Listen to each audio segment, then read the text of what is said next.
how should I start this? Let's see. You don't have to do anything big. Okay. I have to think about. Just say it's a colleague of yours or something. You don't have to say anything else. Okay. I mean, unless you want to. I do want to, so I have to think about. Okay. All right. Yeah. Hello everybody, today I have a really special guest speaker for you guys, Professor Sam Pearsall. And I think some of you guys have seen his video before on the Laplace transform video and also the differential equation video. And thank you so much for being on my channel again. Thank you for having me. Yeah, and today I have a special interview with Professor Sam Pearsall. And the goal of this interview is just that we'll talk about ourselves a little bit, especially for you. And we will be talking to the students, like we'll be giving some advice to the students and also the students who want to be teachers. And we'll also talk about the math and also our own things, maybe. Sounds good. So first of all, just a little bit about Professor Pearsall. He and I, we have been working together here at Pierce for the past 3 years. Yeah, 4 years. 4 years together. Yeah, that first year, you didn't know who I was. I knew. No, I'm just kidding. Yeah, so you have been here for the 4 years, and before that, you have been teaching you taught at high school for like 30 years? About 22 years. Oh, 22 years. Yeah. Okay. I knew it was a long time, but I wasn't sure how long it was. So you have a lot of experience in teaching, both in the high school level and also the college level. So I'm really happy to have you, so you can like tell my viewers about like how is it like to be a teacher, and it's all, especially for my viewers who also want to be a teacher. I'm really happy to have you right here, so you can share your experience with my viewers. Thank you so much. Well, thank you for having me. Like I said, it's a pleasure. Would you like to just introduce yourself more, say a few more things to the viewers? Sure. Well, let's see. I grew up in Pomona, California. And I went to undergraduate school at Loyola Marymount University here in Los Angeles. And then I went to graduate school at Cal State Fullerton. I got my master's in education there, and then I also have another master's degree in mathematics. I got that from Cal State San Bernardino. I see. And I taught in middle school for 2 years. Oh, okay. I taught in high school for 22 years, and now I'm in community college. Yeah. So I've been teaching math for a while. I've probably been teaching math longer than you've been alive, although I'm not sure. Maybe. I'm 32 years old. 32. So okay. maybe when I was born, when I was like 1 or 2. You know what? I might have started teaching at that time. Yeah, right. Yeah. Back in 1986. Right? Yes, 1986, that was the first year I taught. You serious? Yes. Wow. I was 22 years old in 1986, yes. Oh my God. Okay. Yeah. Wow, I didn't know about that. Yes, yeah. I know. Okay. Now it's making me feel even older than I already am. No. Let's see. Oh yeah, so I don't know if there's any of your former students who's going to be watching this, because last time when you did the differential equation video, right? Actually, some of you guys actually recognize you. Yes. Yeah, so would you like to just say hi to your former or maybe the new students who will be watching this video? Yes, be kind to me on the comment section, all right? If you've had me before, all right? Okay, so let's get into the questions and have these questions planned, and I will have the timestamps as well. Alright, so perhaps this is like the most question that everybody will ask a math teacher or any math person in general. Why do you like math? Why do I like math? Well, from a young age, it was my favorite subject. When I was in second grade and in third grade, I was a very precocious student. And I wasn't necessarily the best behaved student. And my second grade teacher noticed that I had a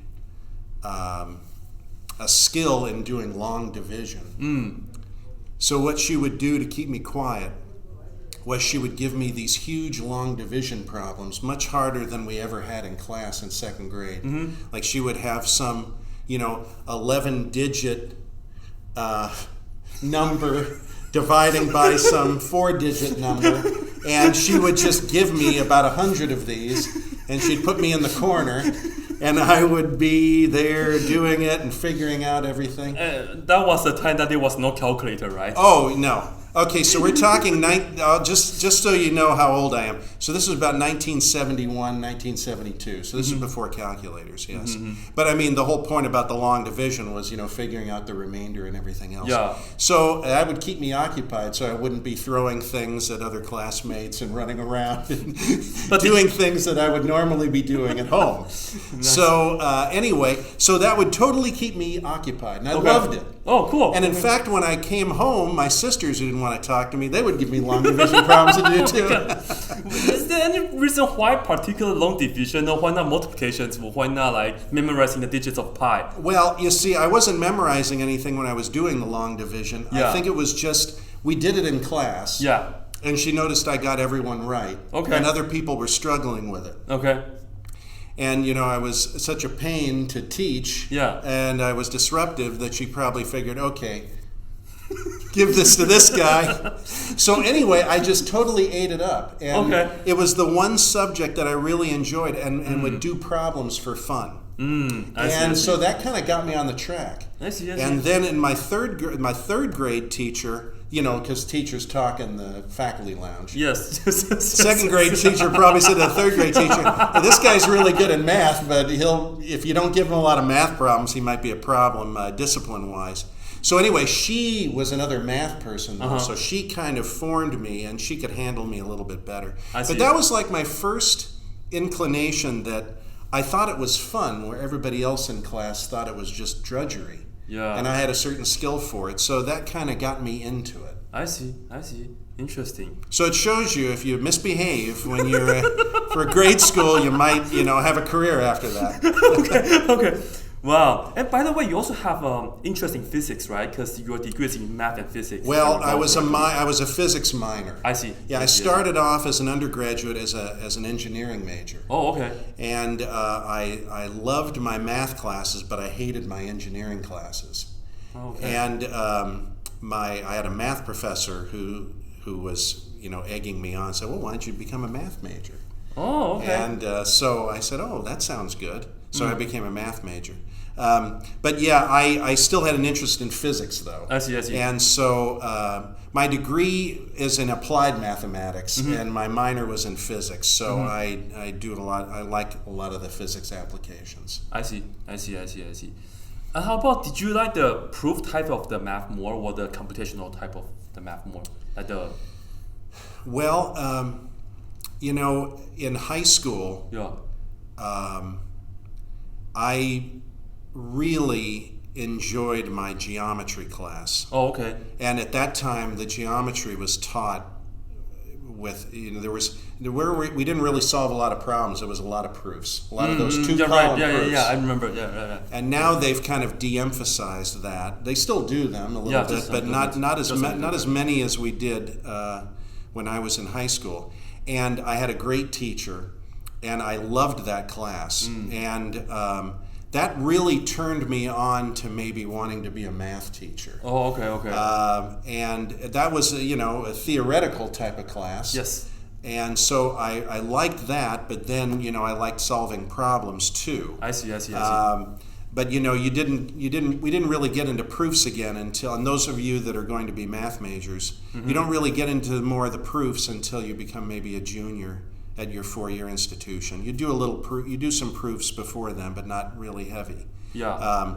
But then, when I started, doing all those proofs and real analysis and abstract algebra and everything, I thought it was fun, although they started to get a lot more difficult than they were in high school doing the two-column proofs. Seriously. But so I like both, but as a math major, you really need to think that proofs are fun because it's like solving a puzzle. Yeah, totally. Yeah. A lot of students, they don't like proofs. I can see why, because they're hard. They're difficult. They are abstract and hard. Yeah. You have to get used to them. You have to think about the logic of how you're going to prove it, and it's a skill. And just like solving any math problem or types of math problems, you just have to practice. Totally. Yeah, you have to read a lot of math books, read a lot of theorems, and also the proofs. Yes. Great. Okay. Okay, so to follow up, right? What made you want to be a teacher? Well, like I said before, I had a really good high school geometry teacher that I just thought was terrific, and that was really my first inclination that I wanted to teach. I see. But at the time, my mother wanted me to be an engineer because that was at the time when during when Ronald Reagan was president. And the defense budget he kept increasing the defense budget, so there were all these jobs out there for engineers and, building bombs and... Back in the 70s, right? Well, I'm not that old. This is in the early 80s. I just don't know my history that well, so I'm trying to recall. Yeah, so this was in the early 80s. Okay. So her thing was that, you're good in math, become an engineer and you'll make a lot of money. I see. So I've already told that story that I hated my engineering classes, but I still thought about teaching. Like that kept me in the teaching bug was in the back of my mind. I see. So I became a math major, and then I went to graduate school with the idea that I was going to be a teacher. I see. So I had some really good math teachers in my career, and that kind of got me propelled to that. That's pretty much the same as me. I can totally relate to that. So my high school teachers, they made me become a teacher. They made me become who I am today. So yeah. Yes, and I always think about that when I teach. I always... not everybody's going to like you as a teacher, but I always tried to draw from good teachers that I've had and try to do some of the things that they did. Sometimes it works, sometimes it doesn't, but you always try to get the good things that you remember from the good teachers that you had. Yeah, seriously, yeah. But did you consider to do anything else besides teaching though as your career? Well, besides engineering teaching? I remember I thought about being an actuary for a while. Same as me actually. Yes. Yeah, because that's the applied side. Yes. Was there a big thing back in the days, because it's pretty big nowadays, like the data science? Yeah, it was. I just knew that you made a lot of money as an actuary. Okay. So I was going out with somebody at the time that said, "Hey, why don't you think about becoming an actuary?" I see. So there's 9 exams you have to take to be an actuary, right? That, yeah. I took the first 3. Oh, you did? And passed those. But I was talking to other people, and they kind of moved me away from being an actuary. And this is nothing against any actuaries that are out there. I was not an actuary, and I don't know very many actuaries, but some people told me that, do you want to sit in a cubicle all day long and work on math problems and not, you're more of a teacher. And I'd already been teaching at that time too. Oh, I see. So I was already teaching, but then I decided to investigate this. I see. And so I thought that, maybe that isn't really cut out for me, because I could not see myself, working an office job. I see. So, what's your favorite class to teach then?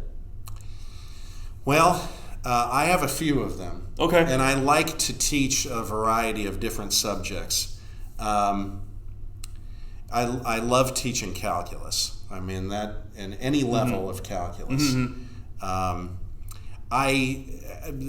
Between Calc 1, Calc 2, and Calc 3, they all have parts about them that I really like to teach. I see. But for some reason, and this isn't necessarily what a lot of calculus teachers tell you, for some reason I really like teaching Calc 2. Me too, actually. Yes. Yeah. And I'll tell you why. Okay. It has no unifying theme to it, and I think that's why I like teaching it. Because, in Calc 1, you're talking about the basics of differential and integral calculus. You're laying the groundwork. Yeah. And then in Calc 3, it's basically a continuation of Calc 1, except now it's in 3 space. Yes. Okay? But Calc 2 is kind of a hodgepodge of all these different subjects that they're trying to tie together that you need to know for further study in mathematics, but they had to try to figure out a place to put it and where it was appropriate, right? Yeah, I see. And you talk to other calculus teachers, they tell you that's the reason why they don't really like to teach it. That's the reason why I like to teach it, because it's like, okay, now we're going to talk about some techniques of integration and some more applications. I see. All right, now we're going to go over to sequences and series, right? Okay, now we're going to do some polar coordinates. Yeah, you have so many things in Cal 2. Right. Yeah, now we're going to do a little bit of differential equations. Yeah, I kind of like the fact that you're kind of doing that. Yeah. Plus the subject matter in there that I really like. You know, it's kind of old school because it's not as important as it used to be. But I really like doing integration. Oh my God. You know, I feel like we're so much alike, to be honest. Yeah. No, I'm not just saying yes. this on the camera. It's like, seriously, I do feel No, it. Yeah. I agree. Yeah. Well, when we talk, you know, in the office, you know, we have a lot of the same interests. But you know, it's you know, nowadays integration. You know, people can use computer algebra systems to figure out certain integrals or whatever they need to do. Yeah. But you know, being able to do a difficult integral, I just love attacking that. You know, like we talked about before, it's like solving a puzzle. And it's a good way to review formulas. It's a good way to review trig. But anyway, I enjoy that. For my reason, right, for Cal 2, right, in my opinion, like the students are more ready, they're more mature. Yes. Like Cal 1 students, some of them, to be honest, they are not so ready for it. Yes. Yeah, and then for Cal 2, you do have a lot of like hard stuff that you can do. So that's one of the reasons why I like Cal 2 so much. Well, and the same with me. Like my Cal 2 class this semester, not only do they have a good personality, but they really are working hard, and they know they find aspects of it difficult, but their willingness to learn more. Yes. I think is something that really makes me like teaching that. I like teaching differential equations. I like teaching trig. I like teaching pre-calculus. But I mean, if somebody said you can only teach one class, and that's all you're going to teach for the rest of your life, I'd probably say Calc 2, just because of the variety in there. Yes. I think that's an interesting question. I think I will choose the same too. Yeah. Yeah, especially not have so many materials as well, and then have I just love it too. Yes. Yeah. And I have not taught Cal 3 yet. Yeah, well, I'm going to be I don't teach Calc 3 that often. Okay. I usually just teach Calc 1 and Calc 2 differential equations, but I'm going to teach Calc 3 next semester. I haven't taught it in a couple years. I see. And for me to teach Calc 3 well, I feel there has to be adequate technology in the classroom. All the 3D and then all because I can't draw. I have a very difficult time drawing. The 3D pictures, it's just impossible to draw sometimes. Right. Yeah. So anyway, check back to me about 6 months. I'll tell you how it goes. Okay, yeah. Maybe we'll do another interview. Yeah. How's your Calc 3 class? Not going too well. By the way, this is just like a little interruption because my current Cal 2 students, they would like to ask you for your Cal 3 stuff, like Cal 3 syllabus and all that. So all right. maybe I can send it. I mean, I'll send it to them. Tell them to email me. I'll send it to them. Okay. And maybe we'll ask this. Let's see. Yeah, maybe I'll just ask this later. Yeah. Okay. For this new part. Yeah. All right. Okay. So how about this? One last question. About what you think. What if you can get a non-math job, non-teaching job, nothing with math, no numbers? Then what would you like to do? Oh boy. A comedian? A comedian? Or an actor? Okay. Something like that. I think being a teacher is some type of performance anyway. I agree that we're on stage. Yes, you are, and the students are picking apart everything you're doing, or like you put your hand in your pocket. They know all of your idiosyncrasies. And so I don't know. I mean, I love comedy. Okay. I love watching comedy. I love going and seeing comics, and I always wanted to be a comedian, but I just didn't want to take that step because it was something that wasn't like to be a comedian and to go in that lifestyle. Yeah. Like you really have to take a leap of faith because there's no safety net. I see. You know, like if you want to be a comedian, like you're going to have to go to the clubs. You're going to have to come up with an act. You're going to have to come up with funny jokes. You're going to have to do all that stuff. And it just seemed like teaching would have been a much safer route to go. Yeah, right. But I mean, this is a demand for math teachers. Yeah, I think that if I had to do anything else, if somebody told me that I couldn't do anything math-wise, I think I would probably at least try that. I see. Do you have any favorite comedian then? Mine is Gabriel Iglesias. Fluffy. Oh, yes. Yeah. How about he's yours? Funny. Yeah. Oh, I have a lot of them. But, since I'm older, they go back a ways. The Marx Brothers. Okay.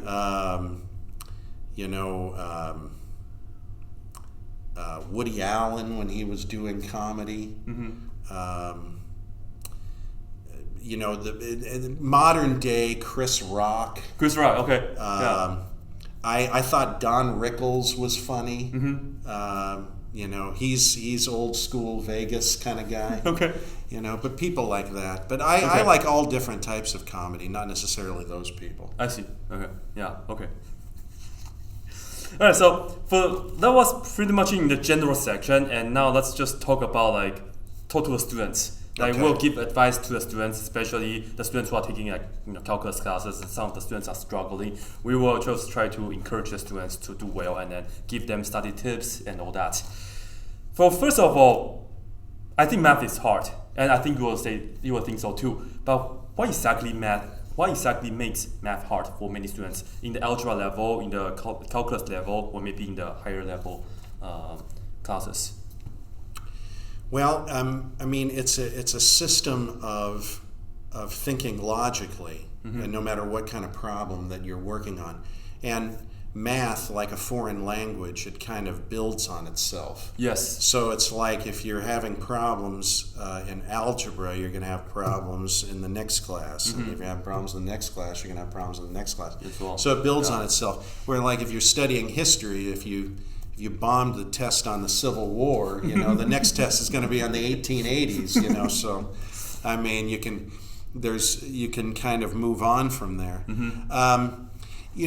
I think the most important thing about math is that you have to practice the problems. Yes, totally. You just can't go into a math class and not be a participant in the class. Yes. Yeah. If the teacher gives you problems to practice or homework, you have to do that. Yes.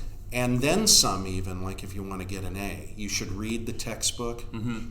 I know most people don't read the textbook, but it is important. You have to start, especially in college, you have to start reading the textbook. Yes. And just keep practicing. That's my number one advice for students. And if you're still having problems after that, make sure you see your professor during office hours. Mm-hmm. There's all kinds of different ways you can get help, tutoring, mm-hmm. and so on. But practice.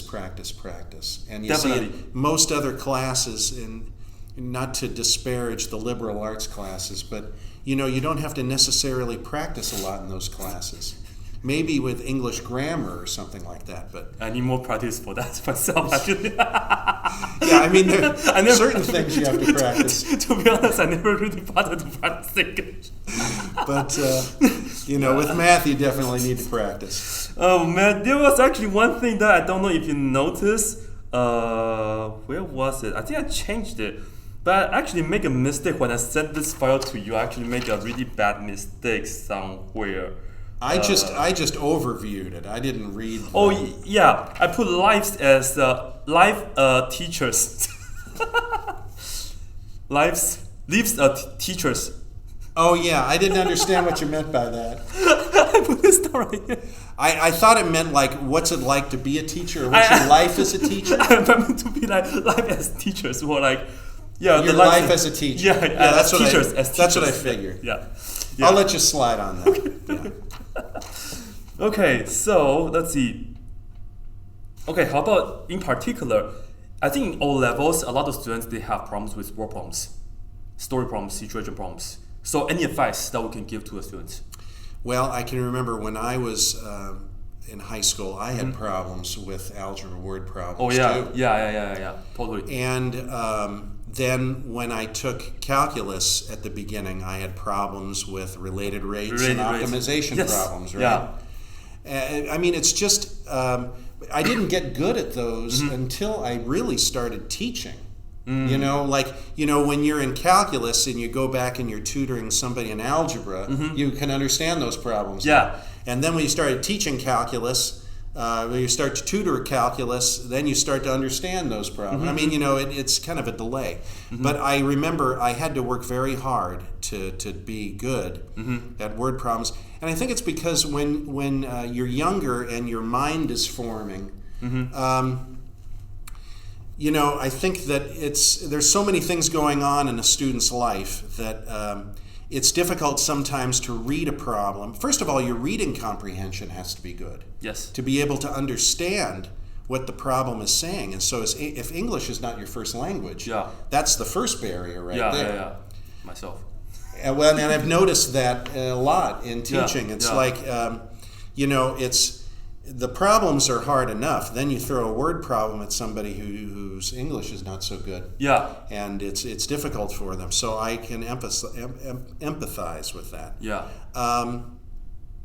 But when you're doing a word problem, when you're doing an application problem in class, I would suggest, read through the whole problem first, and there's a lot of information there. But then go back and reread it and kind of pick it apart. And then at the end, look for what you need. Like, what is the problem asking you to find? What I found is that if you know what the problem is asking you to find, you can maybe work yourself backwards in the problem to maybe pick off the information that you need to say, okay, I need to find this. So then maybe, I know this formula, so that will, then, this is given, and so on. And, you got to define your variables and so on. So, I would read the problem first, all the way through, go back, reread it, and pick apart each sentence and the information that's given in there. Look and see what they're asking you for at the end and try to work your way back to collect the information that you need. Every math book out there has, how to read a word problem, or how to do word problems. Step 1, read the problem, and so on. So I would suggest you read through that, because I know it sounds dumb, but if you follow those steps, that certainly will put you on the right path. But don't feel bad if you have to go to your professor or your teacher and get extra help, because it happens to everybody. Believe me, the word problems don't come easy, even to the greatest of math students. Yeah, ask for help. In particular for the students, just come to our office hours or go to tutoring centers. Yeah. Yes. We are here for you guys, and also the tutors in the tutoring center. Yeah. Any specific way to suggest students how to study in math, any classes? Well, what I usually suggest to students is, so if your test is going to be on Chapter 4, make sure you can do all the problems that were assigned to you from Chapter 4. Right, the homework, right? Yes. Definitely. And usually in the textbooks, there's a chapter summary. I tell the students to read over that. Then there's usually a chapter test. Yeah. Make sure you do that, and the answers are provided for you. If your professor gives you some kind of sample exam, I would make sure you would do that. Yeah, the sample exams or the study guides. Or study guides. Make sure you do everything on there. Yeah. Make sure you know all the formulas you need to know for the chapter. Yes. Make sure you know all the definitions and theorems from the chapter.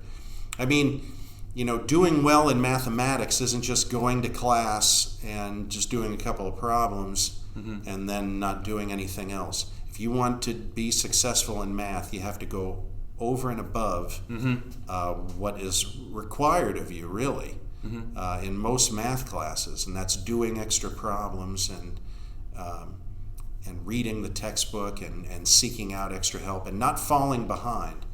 I mean, math is one of those subjects, like we talked about before, it builds on itself. Yeah.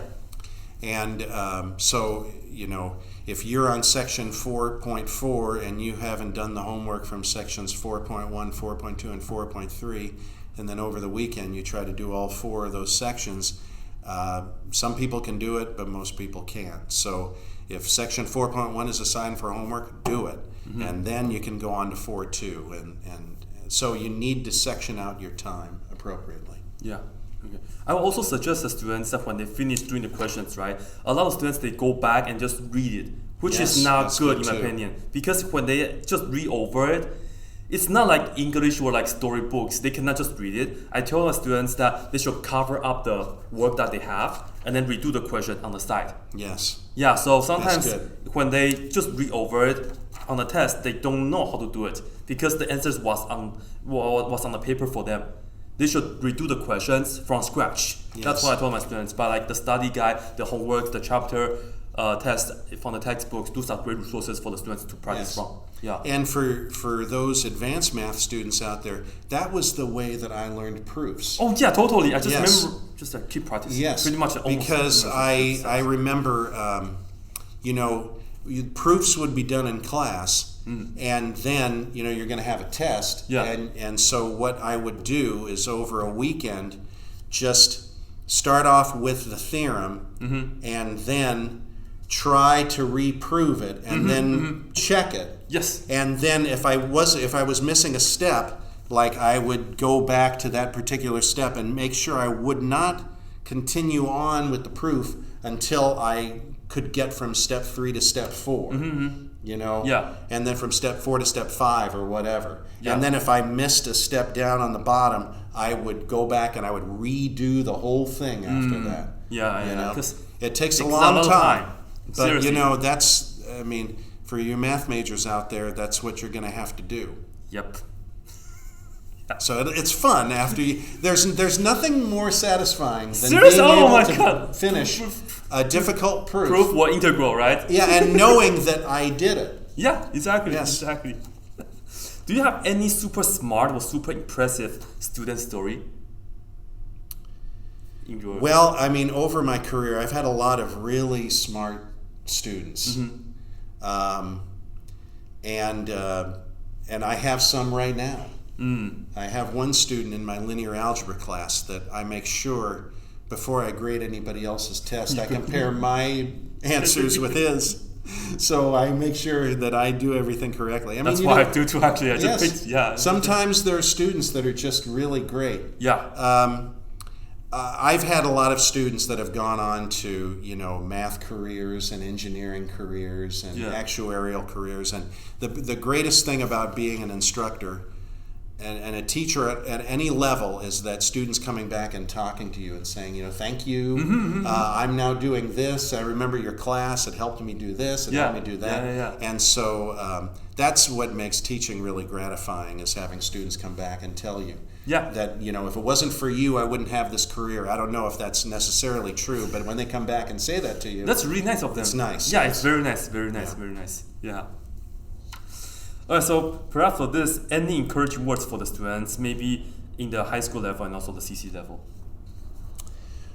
Well, encouraging words, no matter how difficult your math subject is, know that there's always help available.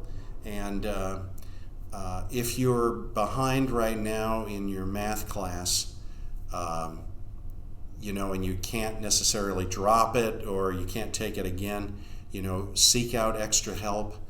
Know that math is difficult for many people, including math professors. And you'll talk to people that you think were really good in math, but people usually hit kind of a mathematical wall somewhere, and it's a different wall for different people.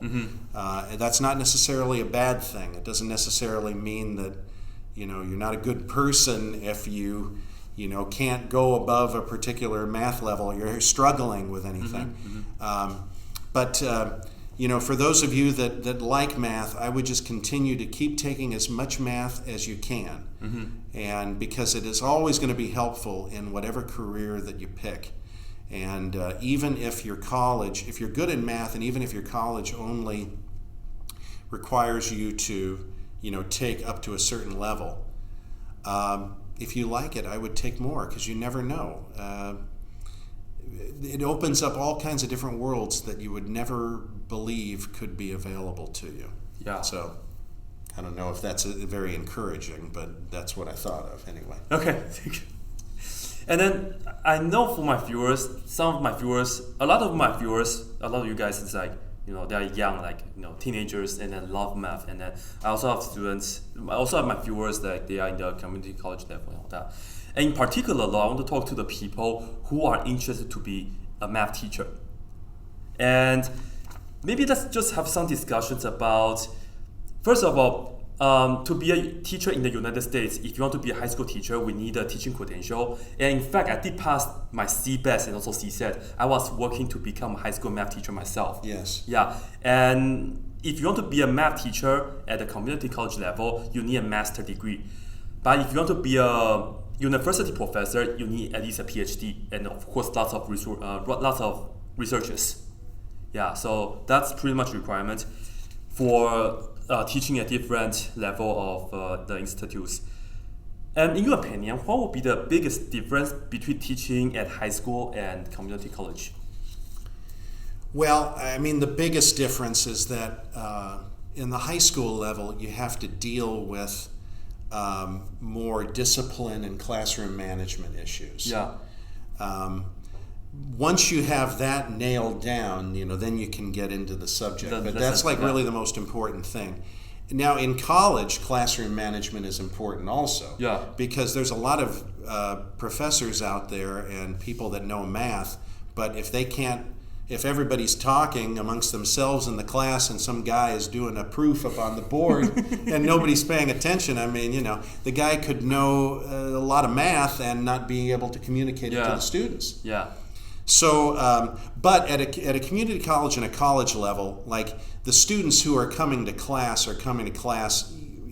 usually because they signed up for the class and want to take the class. Yes. So you already have overcome that barrier, where in high school, it's like if you're teaching Algebra 1, I mean, they have to take Algebra 1. Yeah. So a lot of people don't necessarily want to be there. Mm-hmm. So I think the biggest difference is, also there's an age difference too. Oh, yeah, yeah. The students are more mature and the college age as opposed to high school. But classroom management is probably the most important thing. So those of you that want to be teachers out there, make sure that you have your classroom management skills taken care of. Yeah. Obviously, the subject matter is important to know too. Yeah, know the math. But if you can command a class, you're in charge. You make sure that people are listening to you, and you could do anything with your class, and that's a very, very important thing. Yeah, I actually did a long-term stuff for about 2 months. Yeah, at my former high school, after I passed my CBEST and CSET.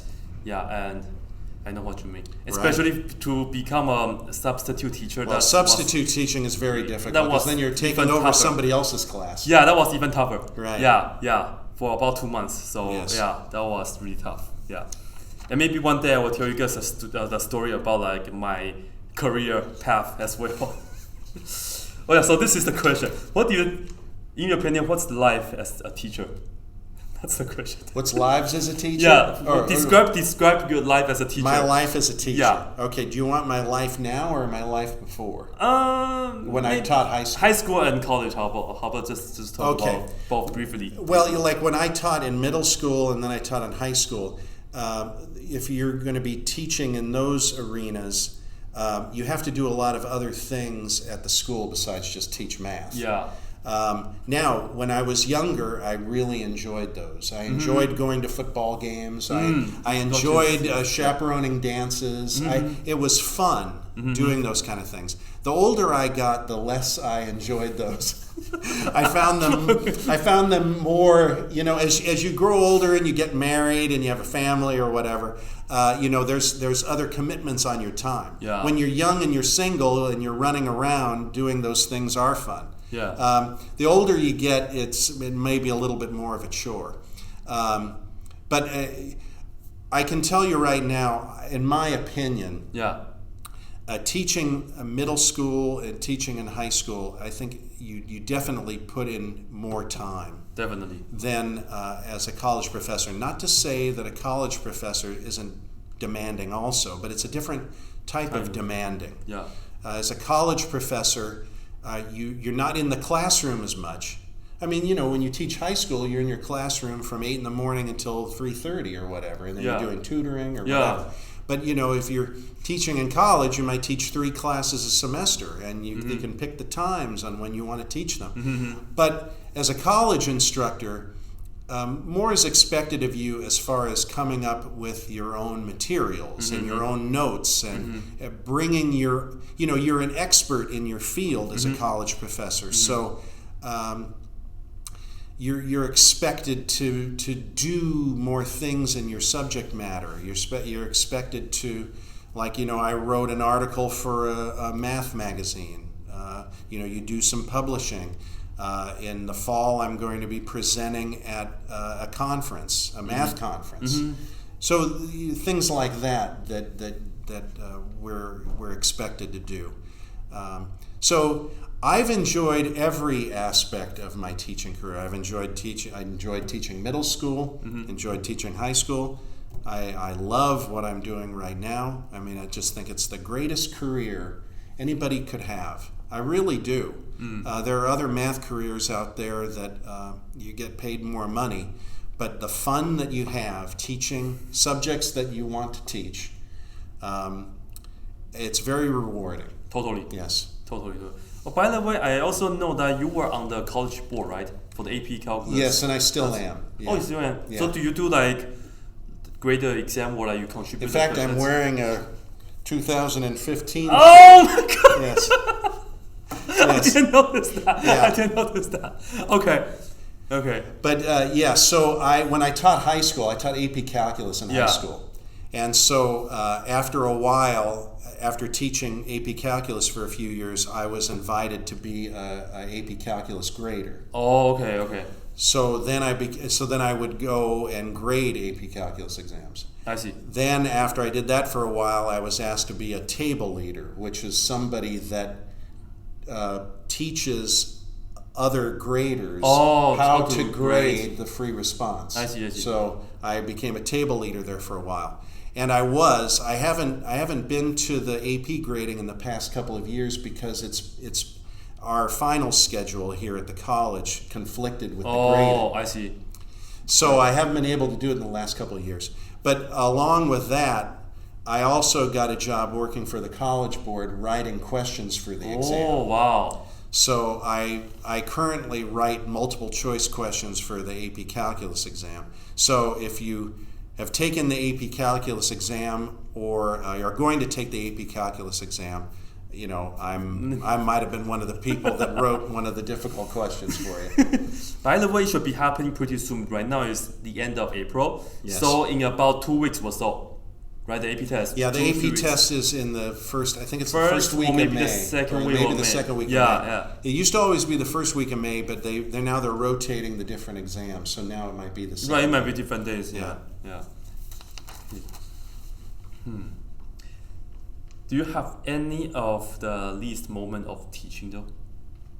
You mean a teaching moment that? Yeah, teaching moment that you didn't like, you didn't enjoy too much.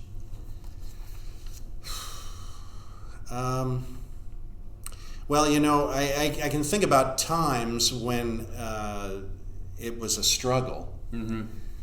Like my first year teaching. When your first year teaching, you're going to be experiencing things that you've never, you don't know what's going to come your way. Yeah. I remember having a very difficult student my first year. It was difficult to deal with. Yeah.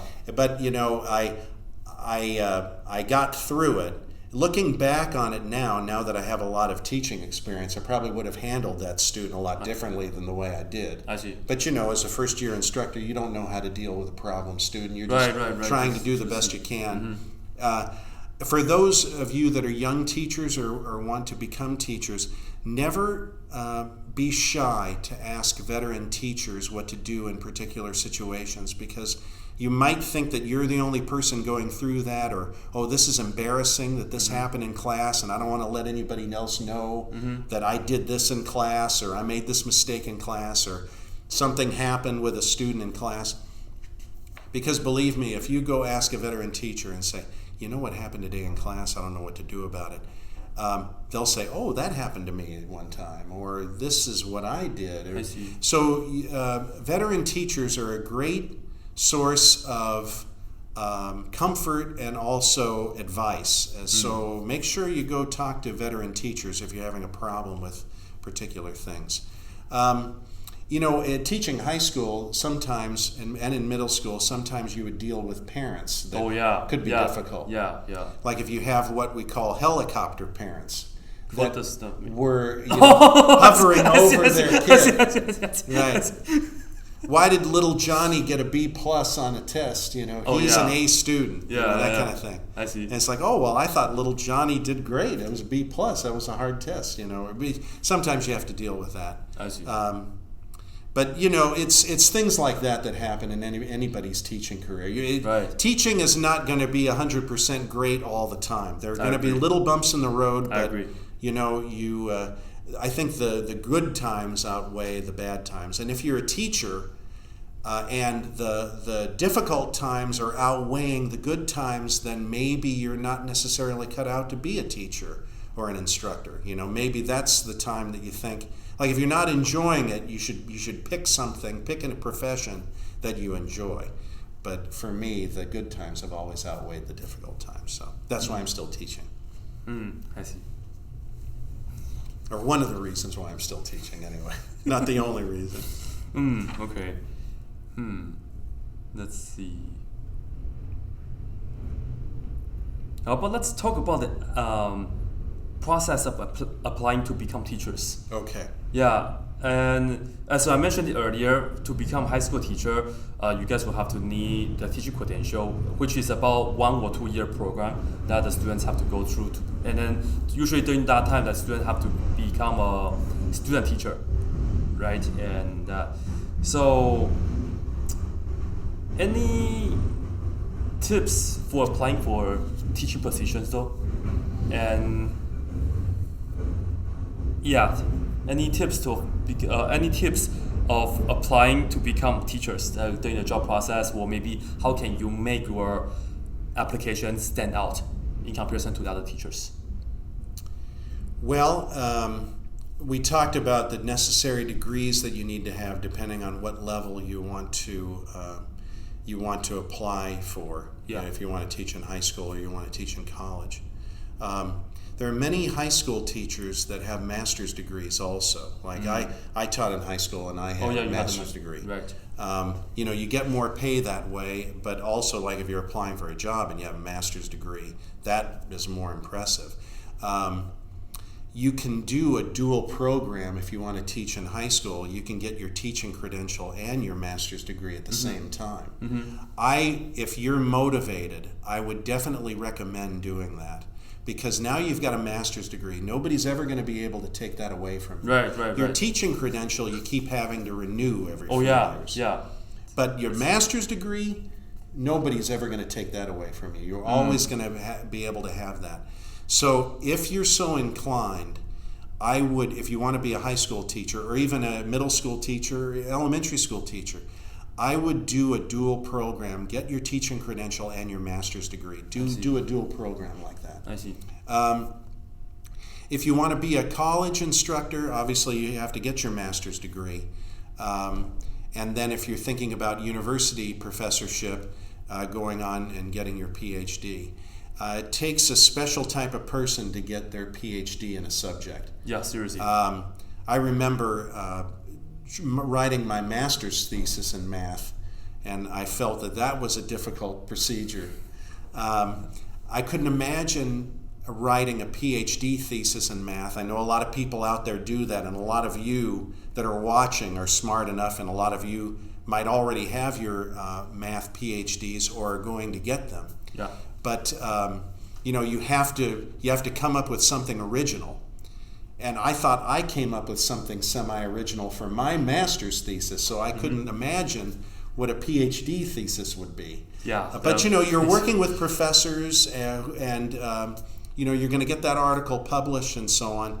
But you just have to decide what path you want to go on, and then just kind of shoot for that. And maybe you're going to get to a point where maybe that's not for me. then you can kind of veer back around. It's okay if it's not a linear path. But anyway, I don't know of any other tips that I could talk about as far as applying. A cover letter is important. Write a good cover letter. Explain who you are, why you want to be a teacher, why you're applying for the job, why you're picking teaching as a career for you. Sound excited. I think that's another good tip. I see. Obviously, doing well in school is an important part of being hired too. I mean, because they take a look at your transcripts. Yeah. So the higher GPA you have, they're going to look at that. I see. And so that's a factor too. Yeah. Okay, so let's talk about math. What's your favorite math topic? Theorem or formula? Just one. Yeah, I don't know. I mean, I have a lot.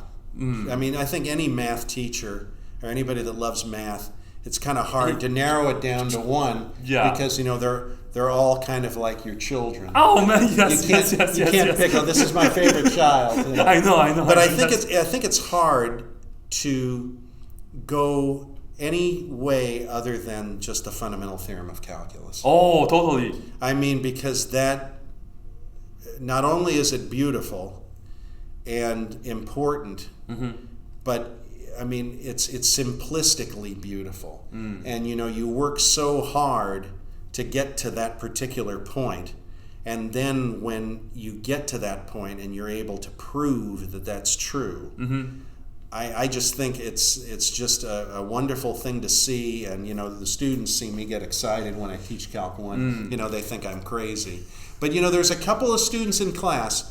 You can see they are feeling the same thing I'm feeling, where that's revealed that they just can't believe that there's a connection between finding the area under a curve and a function's derivative. I mean, it's after you struggle for a whole period of time trying to estimate areas with rectangles and all this other stuff. And then if you can find an antiderivative for a function, then being able to find the exact area. Yeah. Obviously, there's many more applications of that, but I mean, we start off with that. One of my students mentioned it to me that a lot of the big name theorems, like their formulas or the result, they seems too obvious. For example, like fundamental theorem of calculus part 1, the derivative of the integral function is just the function itself. Right. But it seems so easy. But it's really hard to prove that. Yes. Yeah, so I told them the student that the theorem statements, they are really easy to stay and to just work with it, but it's hard and beautiful to prove that. Yes. Yeah. Yeah. So it's easy for us to say like the antiderivative will help you to find the area, but to prove that's the most beautiful part, right? Yes. I totally agree. So both of us, we have a long time to commute. Like I have about 45 miles to commute, and you have about 50 something miles to commute. Yeah, it's about 50 right now. 50, okay. Yeah. That'll hopefully change soon, but. Oh, okay. Yeah. Are you planning to move here? Well, I'm planning to move to the beach. Where? Yeah, out in the Oxnard area. Oh, that's okay, still okay. 40 miles away, but if I'm living at the beach, I don't mind doing that. And I'm driving the other way. Like I keep checking the commute, and it's like 45 minutes. Oh, okay. Even cool. in tough times, because I'm kind of doing the opposite way. I see. My question is, do you think of any math or teaching while you drive? All the time. All the time? Yes, all the time. Same here too. Because usually when I'm driving in, I think about, what I'm going to be doing that day. And if music is on in the background, or if I'm listening to music, or I'm daydreaming a little bit, I'll think about, maybe there's a better way to do that particular topic. And I might change, halfway through the commute, I might change the plan that I've had doing that to doing something else, or doing some other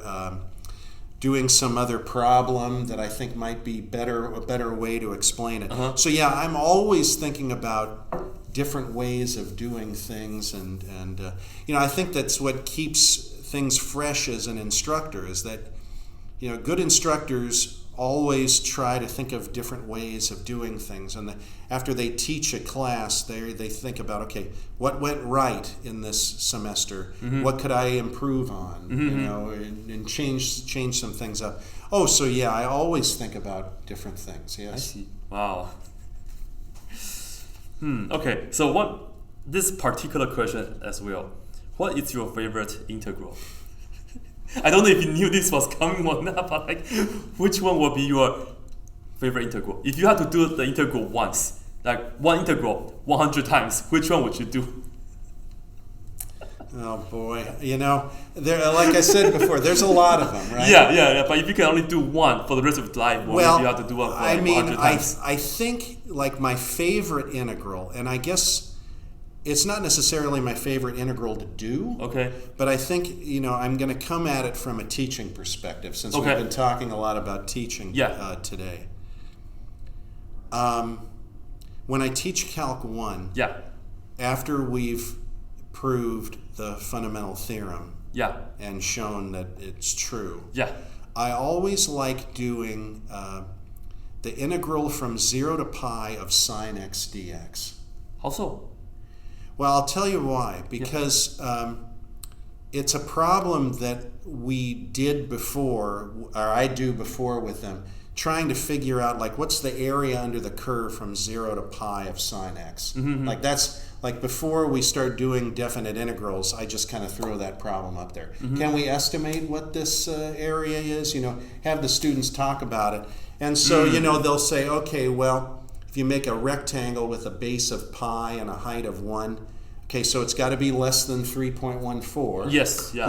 Then, if you make a square of side 1, they say, oh, well, it's got to be bigger than 1. Then you go out to pi over 2, and, you draw a rectangle there. Oh, it's got to be bigger than pi over 2. So now they know that it's in between 1.57 and 3.14 approximately. And some students think that it has something to do with a circle.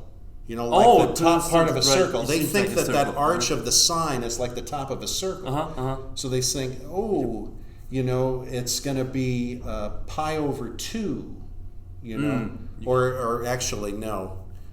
Pi over 4. Okay. Yeah, because it's going to be half of that. Yeah. Okay. So they think it's going to be pi over 4. Well, this isn't a circle. So, we estimate it, we do the rectangles, we do all that stuff. Then after the fundamental theorem, you do it, and you say, hey, it's 2. Yeah, it's just 2, right? It's just 2. It turns out to be an integer. Yeah.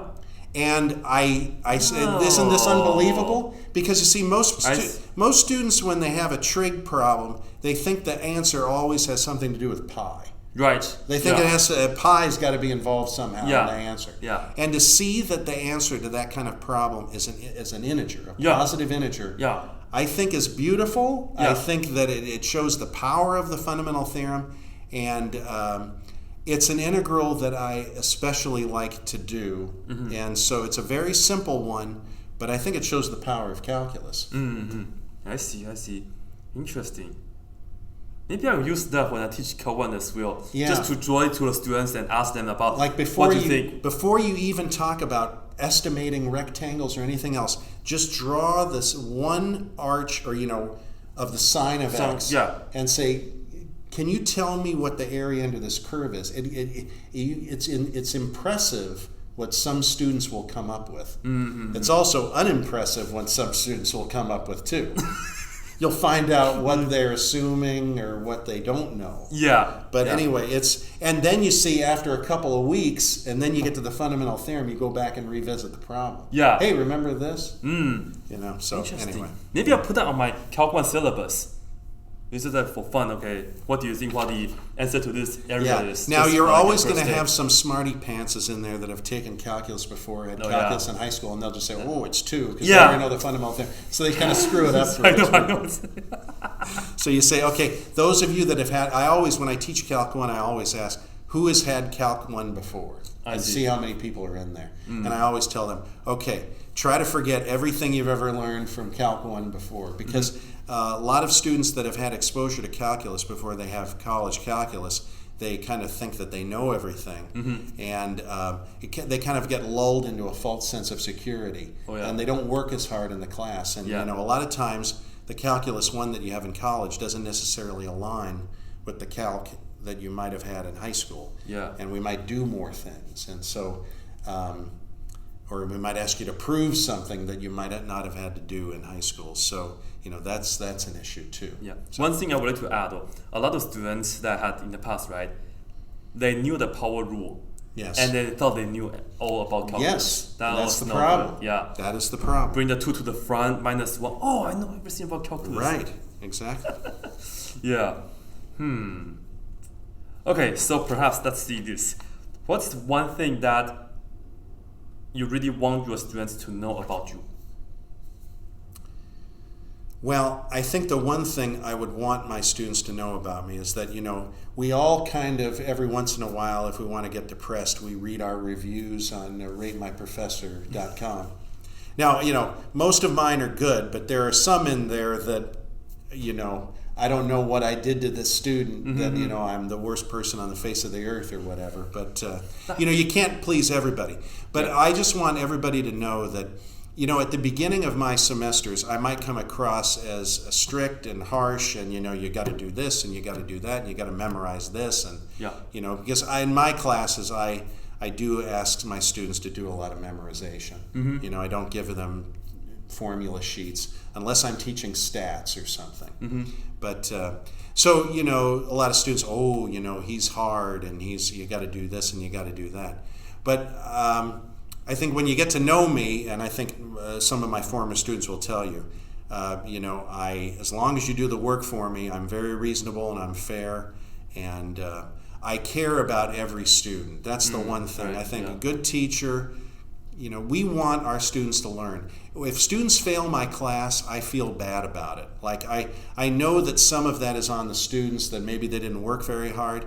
But if there are other students that I know really tried, but they still failed the class, like, I'm wondering, was there anything else I could have done for this student to help that person along?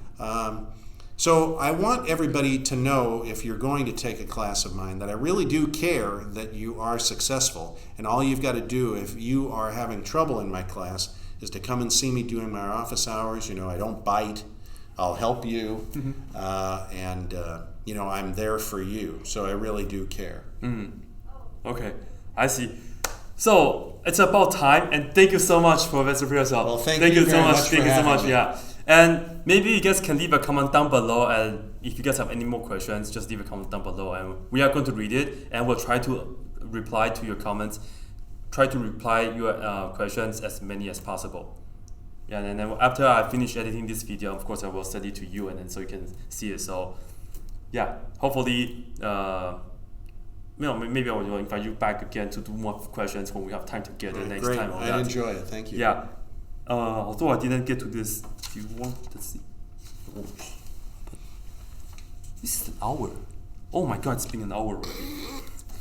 You're going to have to do a lot of editing on this one. How about any syllabus that the students will just have to contact you for the But you know, like when the Canvas shell goes up there, I'll load my syllabus up on it. Okay. But I mean, you know, tell your Calc 3 students, if they want to, if they've had me before and they're going to take me for Calc 3, come and see me during my office hours. Oh, perfect. Or email me and I'll send it to them. Oh, perfect. All right. Oh, actually, any chance later on you will also create your YouTube channel? There are people out there that want me to do it, but you see, I'm not technologically savvy like you are. I don't have all this good equipment. You know, if you were filming me every time, I might do it. Okay, yeah. Would you? No, Well, that's a lot of commitment. I can help you to set up, and then just like last time, we can do more of them. Yeah, I mean, I think that I could do more on your channel, but as far as me, like creating my own channel, like I don't even know how to go about doing that. I can help you to set up and all that. Yeah, it's actually not that bad. You mean setting up my own channel? Yeah, it's actually not that bad at all. Okay, but then the only videos I'd be doing is if you wanted to. Sure, okay. Yeah. I will help you to get started and all that, and then you see they have a tripod over there. I will show you how it goes later on with that camera, with the phone there. All right. Yeah. Okay, because that's what my tenure committee said to me. They said, those videos you made were so great. We want to see more of those. You should do your own channel. Yeah, blah, blah, blah, blah. Actually, one student, some of my students right now, some of my students now, they took your class before, and they asked me to ask you about this. So that's why this right here are the added questions. Because I just asked my students, do you guys have any questions to ask Professor Stampier? So, and then okay, they ask yeah. this. Well, what I really should be doing is I really should be doing my lectures on video and doing it on my own YouTube channel. Right. And then we could do more stuff in class. Yes. Yeah. That's what I really kind of want to do, but it's just that all this stuff scares me. It's actually not that bad. I'm just I know, using the but basic stuff. I need somebody like you to help me along with it. Right. No problem. Yeah. So All right. again, thank you so much. Thank you. So much.